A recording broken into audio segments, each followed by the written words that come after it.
Hi guys, welcome to full stack winter training program. आज हम लोग अपना जर्नी एसक्यूएल में स्टार्ट करेंगे। आपको करना क्या है, फर्स्ट स्टेप कि आप जैम्प कंट्रोल पैनल ओपन करोगे, फिर दोनों को Apache server as well as MySQL दोनों को स्टार्ट कर लो। एंड देन आपको एक सॉफ्टवेयर इंस्टॉल करने बोला था आपको, माई एसक्यूएल वर्कबेंच करके। ठीक है, ये आप स्टार्ट करना। एंड देन एक कनेक्शन आपको क्रिएट करना होगा जिससे आपका जो जैम्प का एसक्यूएल सर्वर है उसको आप इससे कनेक्ट कर पाओ। तो आपको नया कनेक्शन क्रिएट करने के लिए आपको जाना होगा, लाइक माइस्क्यूएल कनेक्शन करके इस तरीके से ऑप्शन मिलेगा, यहाँ पे प्लस आइकन पे क्लिक करना। आपको इस तरीके का एक विंडो ओपन होगा। ठीक है, आप कुछ भी नाम रख लेना, जैसे मैंने रखा है जैम्प एसक्यूएल करके, तो आप भी वही रख लेना ताकि आपको समझ में आए। ठीक है, होस्ट नेम आपका सेम रखना, कुछ भी छेड़छाड़ नहीं करना। पोर्ट में आपको डालना 3306। ठीक है, होस्ट नेम होगा आपका 127.0.0.1। देखो इस तरीके से आपको स्टार्ट करना है। यहाँ से माइस्क्यूएल कनेक्शंस पे प्लस आइकन पे क्लिक करना, इस तरीके का विंडो आएगा। यहाँ पे कनेक्शन नेम में कुछ भी आप रख सकते हो, जैसे मैं डाल रहा हूँ माई एसक्यूएल, या लोकल सर्वर मैं डाल रहा हूँ लोकल सर्वर करके। ठीक है, और आपको होस्ट नेम में डालना होगा 127.0.0.1। ठीक है, पोर्ट में आपका आ जाएगा 3306।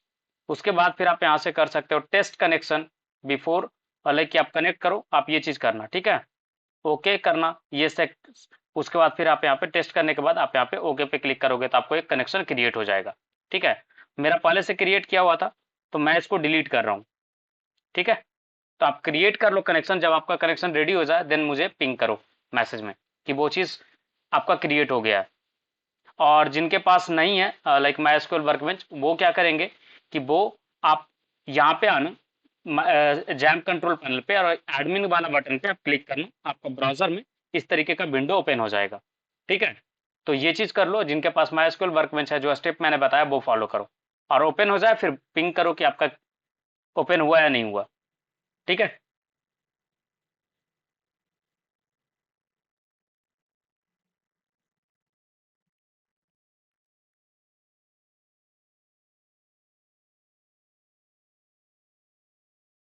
ओपन हुआ।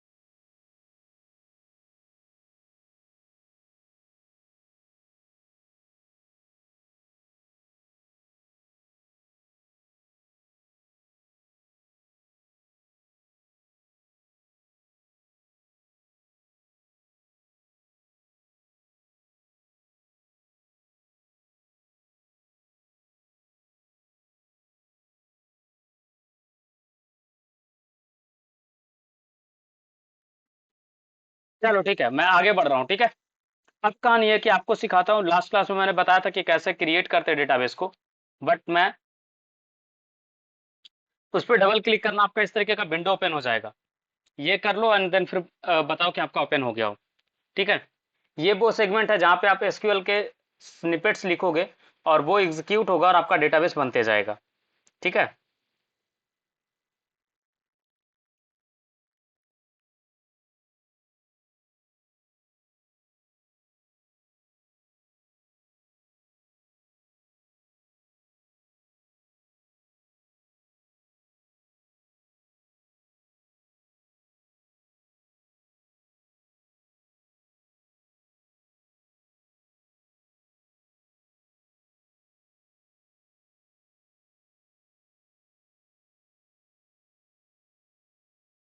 चलो पहले समझते हैं कुछ बेसिक सा टर्म्स। ठीक है, उसके बाद फिर हम लोग आगे बढ़ेंगे।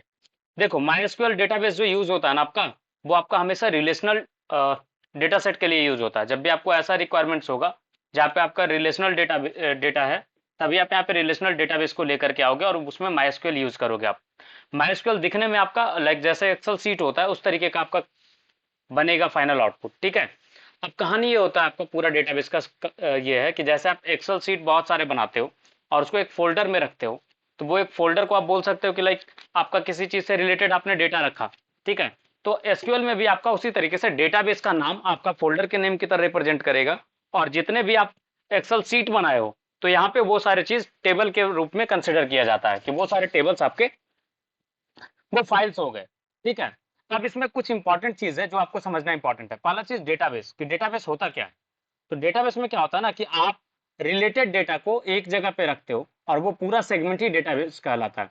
जैसे वेयर हाउस होता है, रियल लाइफ में वेयर हाउस होता है, आपका गोडाउन होता है, तो यहाँ पे क्या होता है कि लाइक एक वेयर हाउस में अगर सपोज वो फ्रूट्स के वेयर हाउस है, अब वहाँ पे लाइक फ्रूट्स ही स्टोर होंगे तो वो एक तरीके का चीज स्टोर कर रहा है, राइट।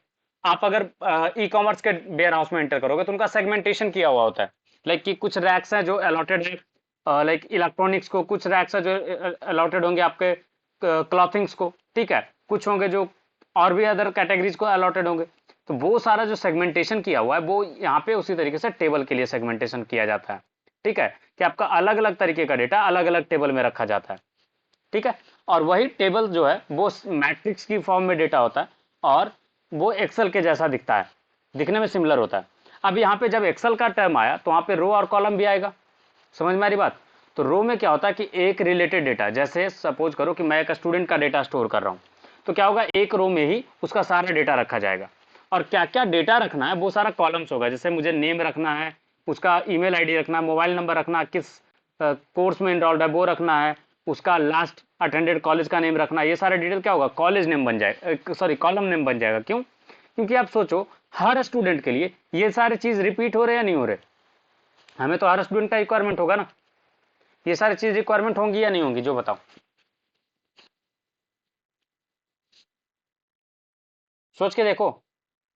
लाइक हर स्टूडेंट का आप नेम तो स्टोर करोगे, हर स्टूडेंट का आप ईमेल भी स्टोर करोगे, तो अगर आप उसको रो में स्टोर करते हो तो प्रॉब्लम होगा। तो वहां पे कॉलम क्या करते हैं कि जो चीजें फिक्स्ड है कि हमें चाहिए ही चाहिए उसको कॉलम नेम में रखते हैं। रो में क्या होता है हर एक स्टूडेंट का इंडिविजुअल रो बनते जाता है और वो डेटा कॉलम के बेसिस पे स्टोर किया जाता है। ठीक है, अब इसी में बारी आता है कि रिडंडेंसी करके एक आपको रिडंडेंसी करके एक टर्म सुनने को मिलेगा बार बार।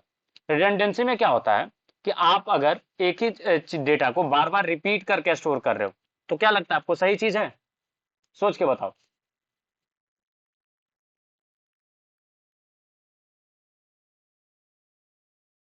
सोच के बताओ, एक ही डेटा को बार बार स्टोर करके रखना सही चीज है? जैसे मुझे अ, एक स्टूडेंट का डेटा रखना था जहां पे मैं स्टूडेंट का डिटेल्स रखा, फिर उसका कुछ और डिटेल्स रखना था, तो फिर मैं बार बार नेम नेम नेम नेम सब जगह भर रहा हूँ, क्या ये सही रहेगा? नहीं ना, फालतू में हम अपना स्पेस बर्बाद कर रहे हैं।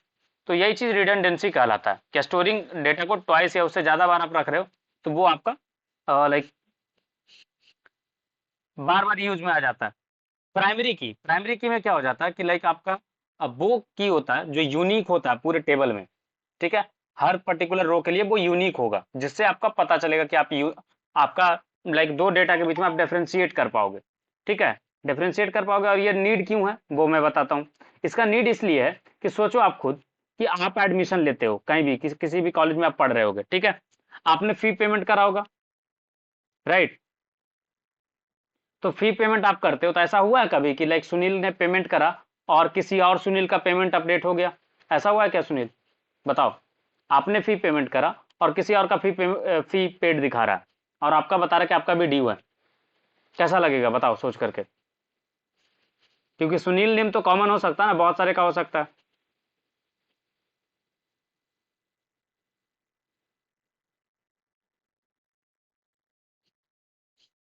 तो आपका एक रजिस्ट्रेशन आईडी मिला होगा कॉलेज में या स्टूडेंट आईडी, राइट, उसी से आपको जाना जाता है और उसी के बेसिस पे पेमेंट वगैरह आपका एक्सेप्ट किया जाता है। तो वही जो आपका रजिस्ट्रेशन आईडी है ना, वो हर बच्चा का यूनिक होता है नहीं होता है? तो उसके बेसिस पे आप डिफरेंशिएट कर पाते हो, इसलिए प्राइमरी की का नीड पड़ता है। नेक्स्ट जो टर्म आपको सामने आएगा वो आएगा आपका कि लाइक फॉरेन की में क्या होता है कहानी कि नाम से ही जैसा आपको लग रहा है फॉरेन, फॉरेन हम किसको बोलते हैं जो हमारे कंट्री के बाहर का है, राइट। सिमिलर वे में आपका टेबल में, ठीक है ना, अगर किसी और टेबल का आईडी आया पड़ा है, क्यों आया हुआ है? ताकि आप रिलेट कर पाओ कि ये चीज किससे कनेक्टेड है। ठीक है, ये टेबल का डेटा किस टेबल के अदर टेबल के डेटा से कनेक्टेड है, उसके लिए तो आपको लिंक चाहिए ना, कनेक्शन, जिससे आप पहचान पाओ कि फिर दोनों को मिला पाओगे। तो वो अगर किसी और टेबल में वो प्राइमरी की है, और यहाँ पे वो एज ए कॉलम आया हुआ है, तो उसको बोलोगे आप फॉरेन की। क्या बोलोगे? फॉरेन की। ठीक है।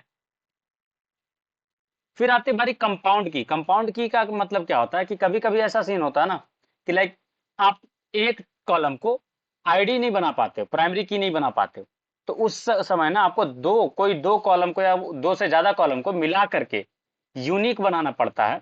और वो जो कंपाउंड बनता है ना, मतलब लाइक दो या तीन कॉलम को आप एक साथ लेकर के यूनिक कंसिडर कर रहे हो, तो उस कंडीशन में उसको कंपाउंड की बोलते हैं।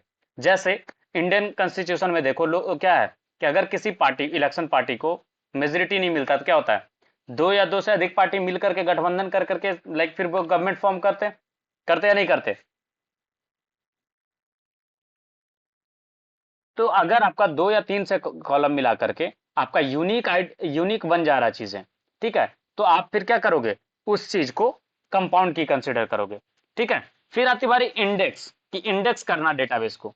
इंडेक्स में क्या होता है कि लाइक जैसे आपका बुक पढ़ते हो तो इंडेक्स दिया हुआ रहता है ना, जहां पे आपको पता रहता है कौन सा चीज कहाँ पे है, तो वो चीज आपको हर डेटाबेस का बनाना पड़ता है।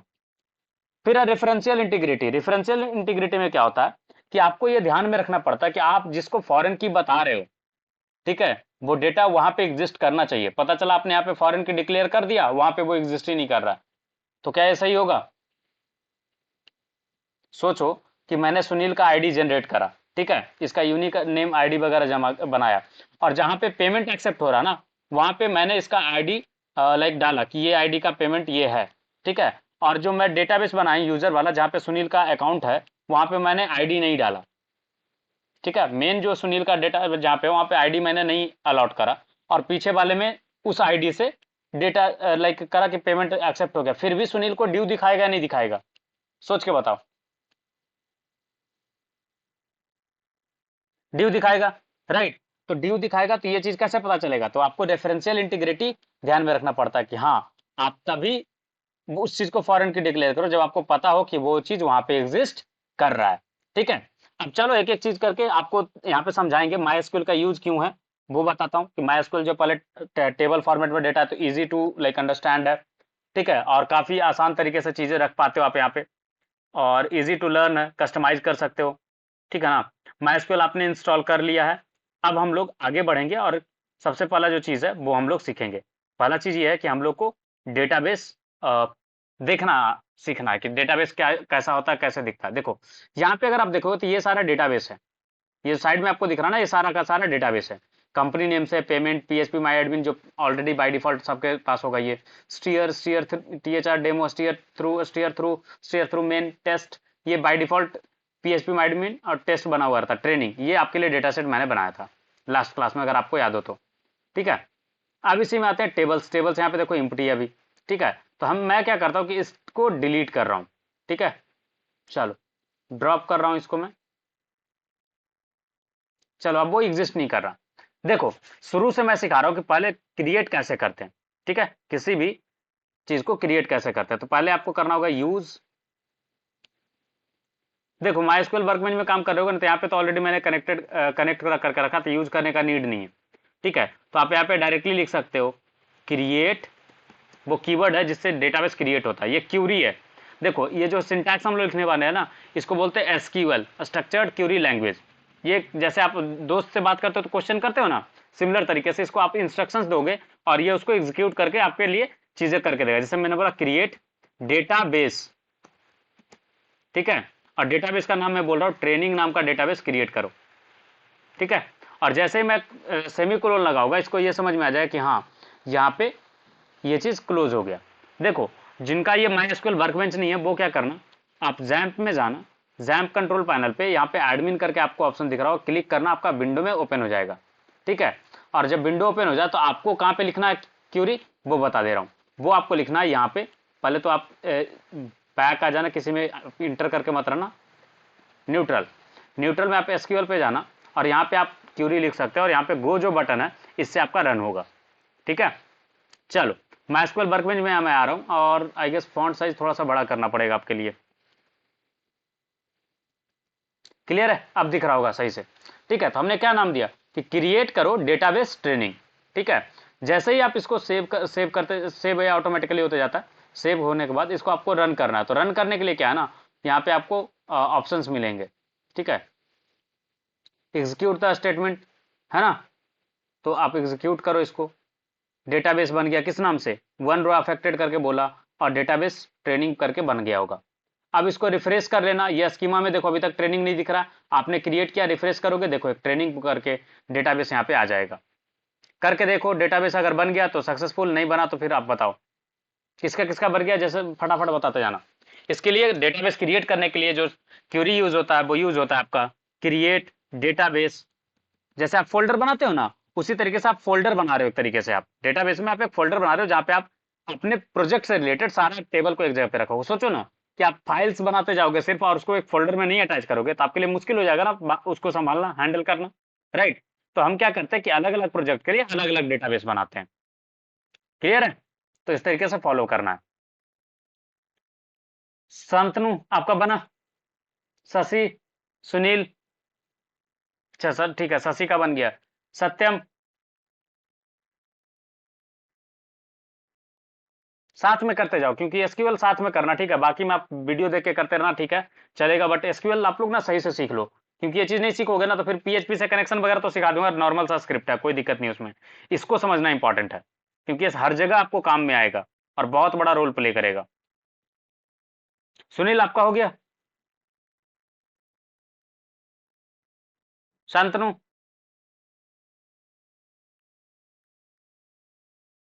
देखो अब आपने एक गलती ये क्या करा, जो सोचो कि आप जब प्रोजेक्ट बनाओगे तो लोकली बनाओगे, राइट, लोकल पे आपका क्रिएट करोगे, बट जब सर्वर पे जाएगा तो वहां पे तो लाइक आपका लोकल वाला चीज नहीं चलेगा, वहां पे भी तो आपको डेटाबेस बनाना पड़ेगा। तो अगर आप इस तरीके से रखते हो क्रिएट डेटाबेस, तब तो फर्स्ट टाइम जब आप सर्वर पे अपलोड करोगे तब तो काम चल जाएगा, ठीक है। बट आपको टीम में बोला गया कि डेटाबेस में कुछ चेंजेस हुआ, अब आपको अपडेट करना है, तो आप तो यही फाइल लेकर के जाओगे, इसको रन करोगे कि ताकि सारा चीज हो जाए। तो सोचो आपने यहाँ पे एक गलती करा, क्या कि आपने डायरेक्टली क्रिएट करा, फिर आप क्रिएट करने जाओगे जबकि वो चीज वहां पे पहले से एग्जिस्ट है। जैसे आप फोल्डर क्रिएट करने जाते हो और उस नेम का फोल्डर पहले से रहता है, आपको गाली देता है ना सिस्टम, बोलता है ना कि ये फोल्डर पहले से एग्जिस्ट कर रहा है, बोलता है नहीं बोलता। उसी तरीके से आपका डेटाबेस में भी बोलेगा ये तो डेटाबेस पहले से एग्जिस्ट कर रहा है, अब फिर बनाने आ गया भाई, क्या मतलब है। तो यहां पे आपको एक कीवर्ड यूज करना है, क्या चीज, इस ट्रेनिंग के पहले, इफ नॉट एग्जिस्ट, ठीक है, समझ में आई बात। क्या करना है, create database if not exist, मतलब कि आपको तभी डेटाबेस क्रिएट करना है जब वो वहां पे एग्जिस्ट नहीं कर रहा होगा। जैसे अभी मैं इसको एग्जीक्यूट करूं इस स्टेटमेंट को, तो क्या होगा, एग्जीक्यूशन तो होगा बट ये बोलेगा क्या, क्रिएट डेटाबेस में क्या हुआ कि जीरो रो अफेक्टेड, मतलब एक भी रो अफेक्ट नहीं हुआ, क्यों, क्योंकि ऑलरेडी डेटाबेस एग्जिस्ट कर रहा था, तो जस्ट रन कर गया, वार्निंग दे दिया कि भाई ऑलरेडी टेबल है, देखो कोई भी चेंजेस नहीं हुआ, राइट। तो आपका टेबल इस तरीके से बनता है। अब आती बारी कि अगर आपको ड्रॉप डेटाबेस डिलीट करना है तो क्या यूज करोगे, ड्रॉप डेटाबेस और फिर डेटाबेस का नाम, समझ में आई बात, क्या यूज करोगे, ड्रॉप डेटाबेस, डेटाबेस का नाम, एंड देन एग्जीक्यूट करो, अभी आपका ट्रेनिंग गायब हो जाएगा, ठीक है। क्या हुआ, आपने क्रिएट करा, आपने डिलीट भी करा, तो ये आसान है या नहीं है, जो वो बताओ, एग्जीक्यूट करना आसान है या नहीं है।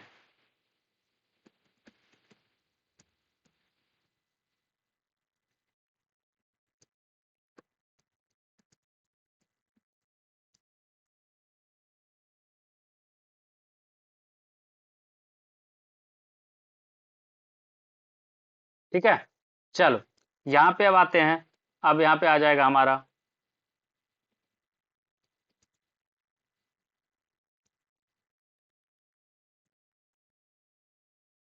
चलो अब कहानी ये है कि मैं इसको लाइक ये तो डिलीट हो गया, इसको भी लाइक कमेंट कर दिया, ठीक है। अब इसको एग्जीक्यूट कर रहा हूं, देखो क्या हुआ, create database if not exist, एक टेबल बन गया, अब रिफ्रेश करूंगा एक टेबल आ गया होगा, देखो आ गया। तो डेटाबेस क्रिएट करना सिखा दिया, डेटाबेस डिलीट करना सिखा दिया, यही दो चीज तो होता है, राइट। अब अगर आपको मर्जी हो कि रीनेम करना आपको, तो कैसे करोगे?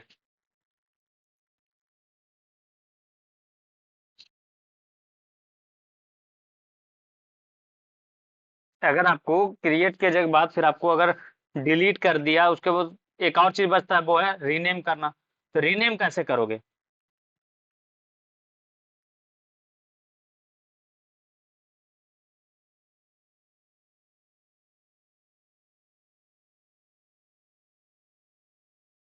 किसी को आइडिया है?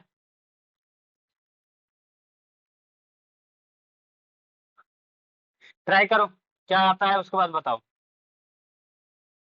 सुनील, आपने जो लिखा है वो आप ट्राई करो, फिर बताओ क्या आता है।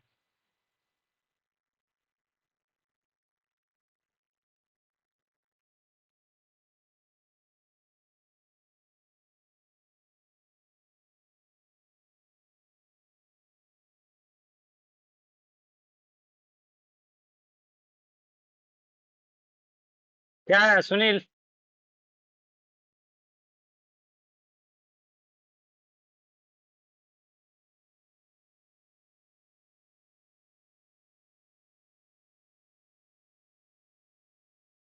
सक्सेसफुली एग्जीक्यूट हो गया होगा। अल्टर में तो टेबल को अल्टर करोगे ना आप। डेटाबेस के लिए यूज होता है रीनेम डेटाबेस। देखो, रीनेम डेटा बेस ट्रेनिंग, उसके बाद क्या करोगे? नया नेम आपको पास करना होगा।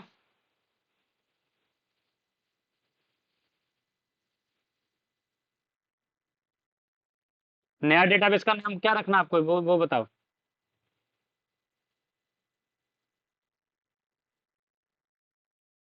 देखो, यहाँ पे दो ऑप्शन आपको मिलता है। Rename database this to training batch 1। ठीक है, क्या यूज करोगे? रीनेम डेटाबेस, उसके बाद फिर ओल्ड डेटाबेस का नाम डालोगे और फिर आपका अगला का काम यूज करोगे। ठीक है, तो भी आपका रीनेम हो जाएगा। ये एरर क्यों शो कर रहा है जबकि इसको एरर नहीं शो करना चाहिए था? ये केस सेंसिटिव नहीं होता, इसमें आप कुछ भी डालोगे तो ये एग्जीक्यूट हो जाएगा। ये एरर क्या रिफ्लेक्ट कर रहा है?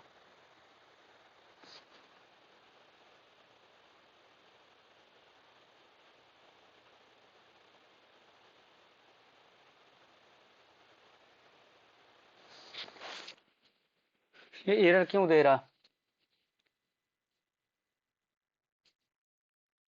अच्छा, अल्टर करने ही बोल रहा। ठीक है, नए वाले में चेंज हो गया। ठीक है, तो आप अल्टर करके भी कर सकते हो। ठीक है, अल्टर में क्या करना होगा? अल्टर डेटाबेस का नेम एंड देन फिर ओल्ड डेटाबेस नाम डालोगे आप। रीनेम वाला चीज इसमें से हटा दिया है गेस। Alter database this. ठीक है, और उसके बाद फिर आप डालोगे मॉडिफाई नेम। Modify name. ठीक है, सॉरी, मॉडिफाई नेम, और ये हो जाएगा इक्वल टू ट्रेनिंग बैच 1। ठीक है, मॉडिफाई करोगे नेम और इक्वल टू में आप न्यू डेटाबेस का नेम डालोगे तो भी आपका मॉडिफिकेशन हो जाएगा।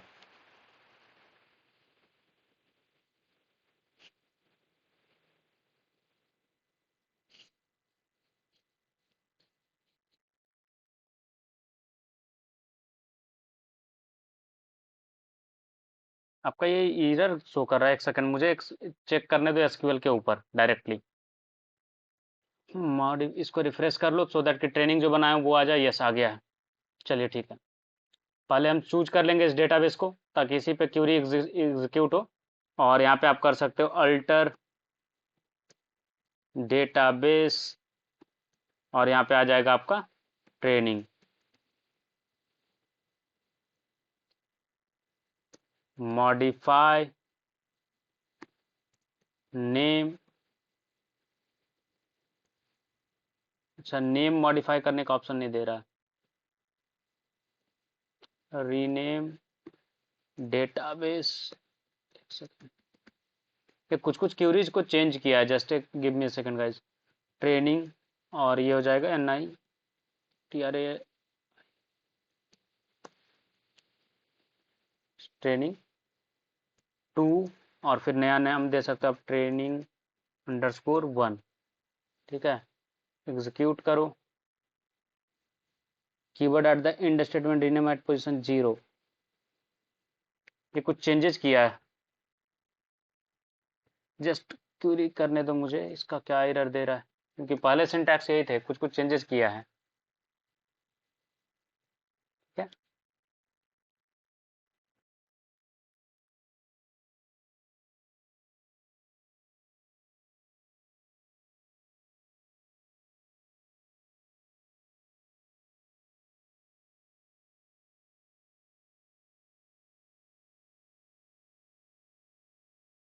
यस, हमारा तो सही है।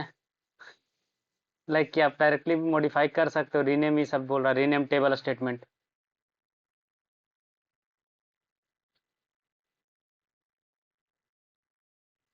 या हमारा तो लाइक स्टेटमेंट सही है। ठीक है, इसको लास्ट में फिल्टर आउट करेंगे। ठीक है, उसके पहले देखते हैं कि लाइक कैसे आप टेबल क्रिएट कर सकते हो। देखो, एक ऑप्शन ये भी आपको मिलता है कि यहाँ पे डायरेक्टली आप इसका मॉडिफिकेशन कर सकते हो अंदर से जा करके। ठीक है, कि आप फोल्डर में जा करके फोल्डर को मॉडिफाई करोगे तो आपका हो जाएगा। वो है हार्ड फिक्सेज, वो अटेम्प्ट नहीं लिया जाता। कहाँ पे मिलेगा आपको? तो दिस पीसी जैम्प के अंदर। ठीक है, जैम्प के अंदर आपको एक फोल्डर मिलता है माई एसक्यूएल, जो प्रीफरेबल नहीं है, प्लीज मत करना। ये मैं हार्ड फिक्स बता रहा हूँ कि अगर आपका इस तरीके का एरर आएगा तो डेटा के अंदर देखो, तो ट्रेनिंग बोल करके एक फोल्डर आया, राइट। इसको रीनेम कर दोगे training_1, ये हो जाएगा। ठीक है, अब देखो, मैं इसको रिफ्रेश करूंगा और ये training_1 में कन्वर्ट हो जाएगा। हो गया, देखो। ठीक है, तो ये एक फिक्स है जो कि सही नहीं है। ठीक है ना, क्यूरी में जाकर के आप इसको सेलेक्टेबल कर सकते हो, उसके बाद फिर आप क्यूरी यहाँ पे भी एग्जीक्यूट कर सकते हो, और एसक्यूएल से आप डायरेक्टली लिख सकते हो।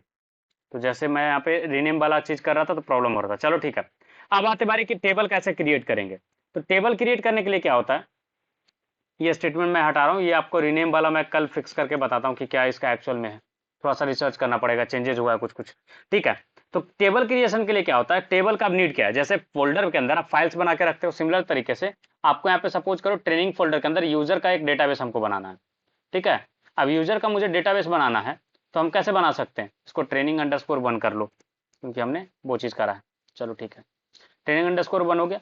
अब आपको अगर क्रिएट करना टेबल तो आप यूज करोगे क्रिएट टेबल। ठीक है, यहाँ पे क्या होगा कि आपके पास दो ऑप्शन मिलता है, आइदर आप MySQL का पैनल यूज करो, जो डैशबोर्ड होता है, मेन डैशबोर्ड ये वाला चीज, और यहाँ पे आप जैसे क्रिएट करोगे तो यहाँ पे आपको ऑप्शन देगा क्रिएट न्यू टेबल करके। तो आप इसका भी यूज कर सकते हो। जैसे मुझे यूजर करके एक टेबल बनाना है, उसमें 4 कॉलम से, तो क्रिएट पे क्लिक करूंगा तो ये मुझे इंटरफेस दे देगा। ठीक है, कि क्या क्या सेट करना है। फिर दूसरा ऑप्शन आपके पास ये होता है कि आप पूरा सिंटैक्स लिखो। ठीक है, जैसे यहाँ पे मैं बनाता हूँ, यूजर करके मुझे चाहिए आईडी, और इसको मैं चाहता हूँ इंटीजर रहेगा, और इसको प्राइमरी की अगर मुझे बनाना है तो मैं यहाँ से इंडेक्स में जाकर के सेट करूंगा प्राइमरी। ठीक है, प्राइमरी में क्या होता है कि ये आप चाहो तो ऑटो इंक्रीमेंटेड रख सकते हो। ऑटो इंक्रीमेंटेड से क्या, देखो क्या क्या कॉलम है, पहले ये समझना कि क्या क्या आपसे फील्ड मांग रहा था। ये ना आपसे डेटा टाइप मांग रहा है कि आप जो कॉलम बना रहे हो उसका नेचर कैसा होगा। तो पहले आपने बताया नेम होगा आईडी, उस कॉलम का नेचर होगा कि ये इंटीजर टाइप डेटा रखेगा।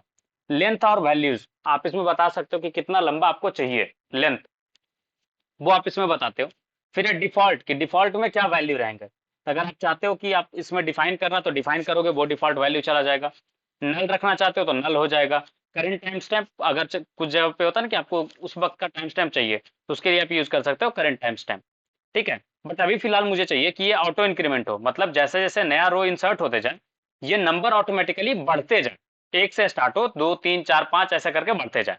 ठीक है, फिर आप कमेंट्स ऐड कर सकते हो। वर्चुअलिटी, वर्चुअलिटी में कि लाइक ये वर्चुअल होगा या स्टोर्ड होगा, समझ रहे हो। वर्चुअल में क्या होगा कि ये डाइल्यूट हो जाएगा सेशन खत्म होने के साथ ही। मूव कॉलम, आप इसको ऊपर नीचे कर सकते हो लास्ट वाले कॉलम से। ठीक है, ये सारा चीज है। अब मैं यहाँ पे नेम स्टोर कर रहा हूँ, नेम क्या होगा, ऑब्वियस सी बात है टेक्स्ट है।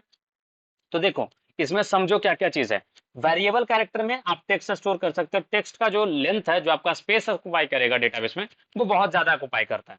ठीक है, तो जब भी आपको छोटा चीज स्टोर करना होता है, जैसे नेम हो गया, ईमेल हो गया, ये सारी चीजों के लिए, सिटी का नेम हो गया, स्टेट का नेम हो गया, तो हम प्रीफर करते हैं वेरिएबल कैरेक्टर। अब सोच के बताओ, साउथ के बंदे को इग्नोर करके, उनका नेम बहुत बड़ा होता है, जनरल लाइफ सिनेरियो में कितना कैरेक्टर का नेम हो सकता है, वो बताओ, कितना कैरेक्टर का नेम हो सकता है, सोच के बताओ। मैक्सिमम कितना कैरेक्टर का नेम हो सकता है? साउथ वाला बंदा जो था धमाल में, उसको छोड़ करके।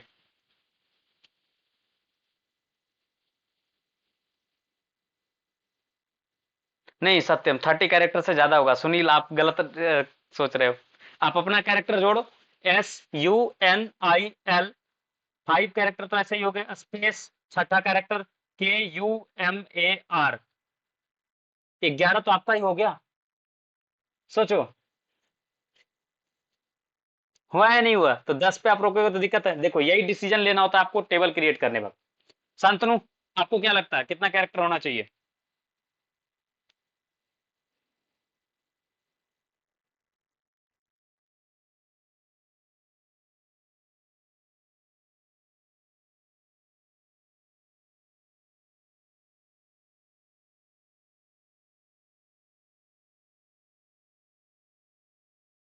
चलो, सब अपना अपना ओपिनियन दो पहले, फिर मैं बताऊंगा कितना रखना चाहिए।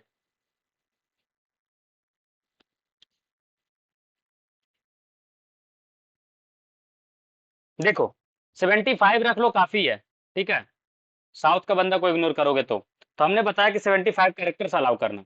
डिफॉल्ट वैल्यू में मैं चाह रहा हूँ कि नहीं, नन वगैरह नहीं। और आप इसको प्राइमरी की वगैरह मेरे को नहीं सेट करना, तो मैं कुछ भी सेट नहीं कर रहा। ठीक है, कोलेशन में वगैरह में होता है कैरेक्टर सेट। ठीक है, एट्रीब्यूट में होता है किस तरीके का चीज आप रख रहे हो। ठीक है ना, कि लाइक किस वक्त ये साइन होगा, वो वाला चीज है। तो मुझे नहीं चाहिए, तो बाकी सारी चीज मैं एम्प्टी रखूंगा। फिर मैं रख रहा हूँ ईमेल, बस यही तीन चार पांच चीजें ही रख रहा हूँ। ईमेल भी क्या हो जाएगा हमारा, वेरिएबल कैरेक्टर। इसका भी रख रहा हूँ मैं 75। ठीक है, और फिर आती बारी मोबाइल नंबर को, जो चलो मोबाइल करके रख रहा हूँ, और ये मैं स्टोर कर रहा हूँ एज ए वेरिएबल कैरेक्टर ही। ठीक है, कि मुझे टेक्स्ट में स्टोर करना 10 कैरेक्टर का, उससे ज्यादा मैंने को मुझे अलाउ नहीं करना।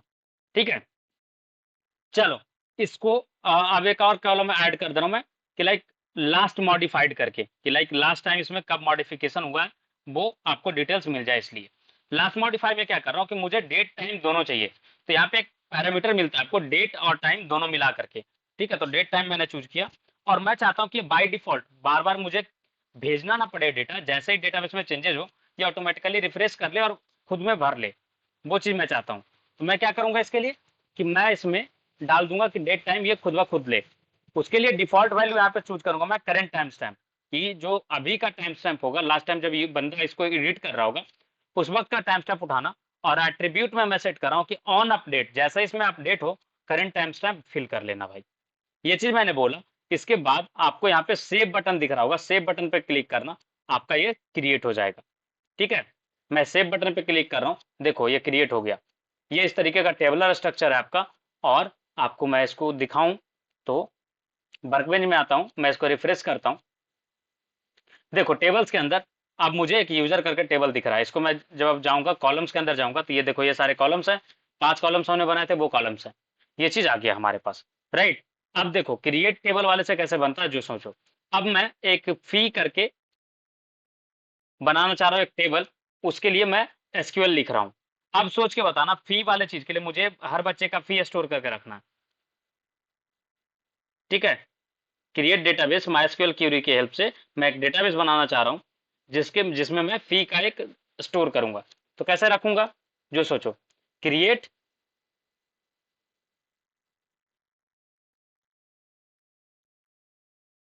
टेबल करूंगा।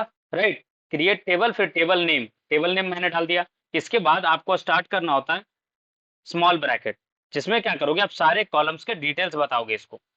ठीक है, सारे कॉलम्स के डिटेल्स बताओगे। मैं इसको डिटेल बता रहा हूँ कि पहला फील्ड जो मुझे चाहिए, वो चाहिए आईडी, जो इस पर्टिकुलर टेबल के लिए यूनिक होगा।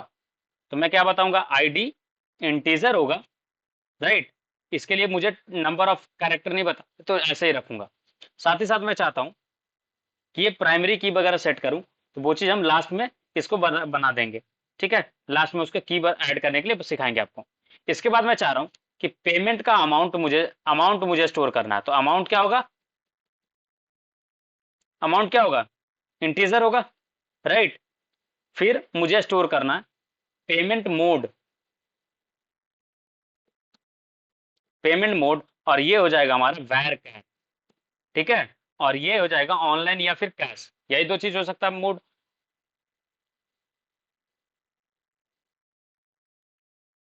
ठीक है, इसका मैं 12 कैरेक्टर अलाउ कर रहा हूँ कि 12 कैरेक्टर में स्टोर कर लो।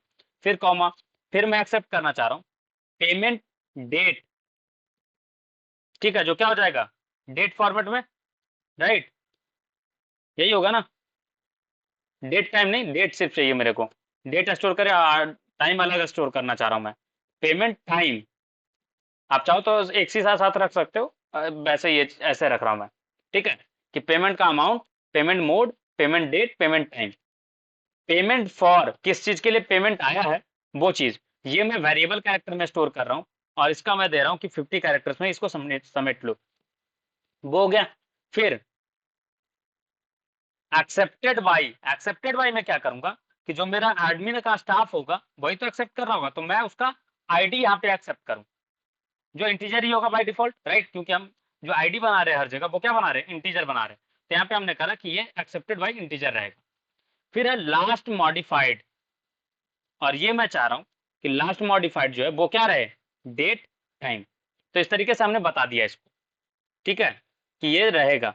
इसके बाद मैं यहाँ पे चाह रहा हूँ कि अब इसमें एक चीज सेट हो, वो है आपका क्या, कि प्राइमरी की, किसको प्राइमरी की बना रहे, इसको, राइट। और अगर ऑनलाइन पेमेंट है तो ट्रांजेक्शन आईडी भी चाहिए ना अपने को, ये चीज भूल गया, सॉरी, ट्रांजैक्शन आईडी, राइट। और ये क्या होगा, वेरिएबल कैरेक्टर होगा, और ये 16 कैरेक्टर का होता है, 16 से 20 कैरेक्टर का, तो चलो 32 कैरेक्टर का हम लोग रख लेते हैं, इससे ज्यादा बड़ा नहीं आएगा, ठीक है। और यहाँ पे आप डिफाइन कर सकते हो कि प्राइमरी की आपको कैसे सेट करना है। तो प्राइमरी की अगर सेट करना हो तो कैसे सेट करोगे, आप लास्ट में लिखोगे प्राइमरी की, और करके आप फिर बताओगे कि क्या रहेगा। जैसे मैं लिख रहा हूँ प्राइमरी, सब स्मॉल में, तो स्मॉल में ही लिख रहा हूँ प्राइमरी, और यहाँ पे साथ में स्पेस दोगे, फिर की लिखोगे, और यहाँ पे बताओगे कौन सा कॉलम को आपको प्राइमरी की बनाना। तो मैंने कर दिया आईडी को प्राइमरी की बना दो, ठीक है। और ये एरर शो कर रहा है क्योंकि आपने यहाँ पे कॉमा नहीं दिया, जैसे ही कॉमा डालोगे ये चीज ऐसे हो जाएगा। अब मैं जैसे इसको एग्जीक्यूट करूंगा, आप देखना कि ये इस तरीके का चीज कर लेगा। देखो, मैं इसको एग्जीक्यूट कर रहा हूँ। अच्छा, फेल किया, क्या बोला, error code no database selected the default DB, अच्छा सॉरी, मैं यहाँ पे एक चीज मिस्टेक कर दिया था कि यूज डेटाबेस, और यहाँ पे करना होगा मुझे ट्रेनिंग 1, सो दैट कि उसके अंदर ये यूज करके उसके अंदर ये लेकर के आए।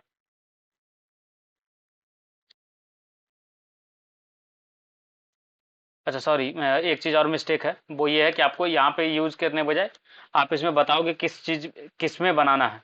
तो क्रिएट टेबल दिस, आप इसमें ये भी बता सकते हो कि किस पर्टिकुलर डेटाबेस में, तो यहाँ पे डेटाबेस यूज करना है मुझे। सो यूज करने के लिए पहले बताना होगा कि किस पर्टिकुलर डेटाबेस के लिए है ये। देखो, यूज वाला चीज यहाँ पे सिखा दूंगा, उसके पहले मैं इसको लेके जा रहा हूँ एसक्यूएल वाले पार्ट पे। ये चीज हमने स्निपेट बनाया है, इस स्निपेट को क्या कर रहा हूँ कि मैं आपको इस पर्टिकुलर जगह पे आके एसक्यूएल वाले में आ रहा हूँ। यहाँ पे देखो ऑलरेडी हमारा सेलेक्टेड है क्या, ट्रेनिंग मॉड्यूल को सेलेक्ट करा, यहाँ पे एसक्यूएल आ जाओ इस पर्टिकुलर डेटाबेस में, और यहाँ पे ये चीज डाला। अब यहाँ पे जैसे मैं गो क्लिक करूंगा, देखना एक डेटाबेस बन गया, सॉरी एक टेबल बन गया फी बोल करके, ठीक है। अब इस फी का मैं स्ट्रक्चर दिखाता हूँ। स्ट्रक्चर आपका इस तरीके का है, क्या बोला था, इसको प्राइमरी की सेट किया था, देखो आइकन आ गया प्राइमरी की, और जो जो चीज आपने सेट करा था देखो उस तरीके से आया नहीं आया, वो बताओ पहले, क्रिएट हुआ या नहीं हुआ।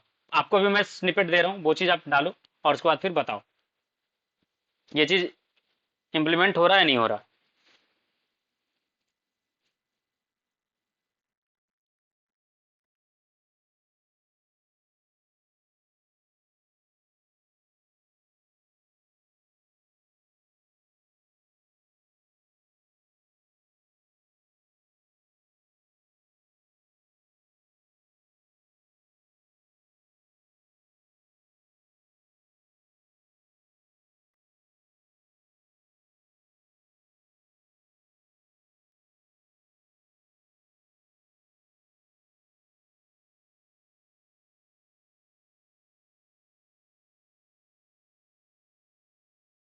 ये चीज इंप्लीमेंट करो और बताओ कि आपका टेबल क्रिएट हुआ है नहीं हुआ।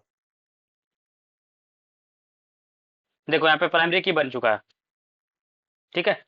चलो, अभी यही चीज इसमें करके देखते हैं, क्रिएट टेबल दिस, ठीक है। यहाँ पे भी आप लगा सकते हो इफ नॉट एग्जिस्ट, ठीक है। तो क्या होगा, ये तभी अप्लाई होगा जब ये एग्जिस्ट नहीं कर रहा होगा। या फिर इग्नोर भी कर सकते हो। अगर आपको इसको यूज करना तो क्या करेंगे, पहले ट्रेनिंग वाला चीज चूज करना होगा, उसके अंदर ये स्निपेट को यूज करना है मुझे, तो यहाँ पे आपको यूज करना पड़ेगा कीवर्ड यूज एंड देन फिर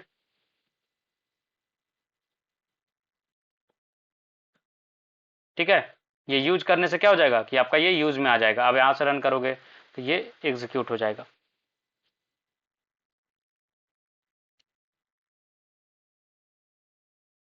ठीक है,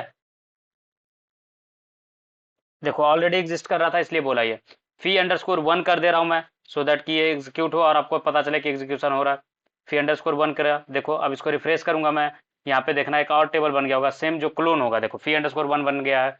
अब आप चाहो तो यहाँ पे भी डेटाबेस में चेक कर सकते हो, तो यूज कर दिए, कीवर्ड यूज कर दिया और डेटाबेस का नाम दे दिया, तो क्या हो गया, वो आपका पर्टिकुलर स्निपेट में उस पर्टिकुलर डेटाबेस को लेकर के आ गया। तो ये आज के लिए ना इतना ही रखते हैं, ज्यादा नहीं रखते हैं, और कल मैं आपको अल्टर वाला जो चीज था ना, रीनेम कैसे कर पाओगे, वो चीज मैं देखता हूँ कि क्या सिंटैक्स में चेंजेस आया, क्यों वो वैसा एरर आ रहा था, वो फिक्स आउट करेंगे एंड देन फिर आपको कल वो चीज बताएंगे। तो आज के लिए इतना ही रखते हैं, आप ये प्रैक्टिस कर लो, कल हम लोग सेशन थोड़ा लंबा रखेंगे और वहां पे और भी चीजें सीखेंगे। ठीक है, इसको अल्टर कैसे करेंगे, फिर इसमें क्यूरी में डेटा इंसर्ट कैसे करेंगे, वो चीज़ कल सीखेंगे, और डिलीट अपडेट ये सारी चीज़ें सीखेंगे। उसके बाद फिर हम लोग दो टेबल को ज्वाइन करना सीखेंगे, और फिर हम लोग फिर पीएचपी से कैसे एसक्यूएल काम करता है वो उसमें इंटर कर जाएंगे। ठीक है, so this is the plan.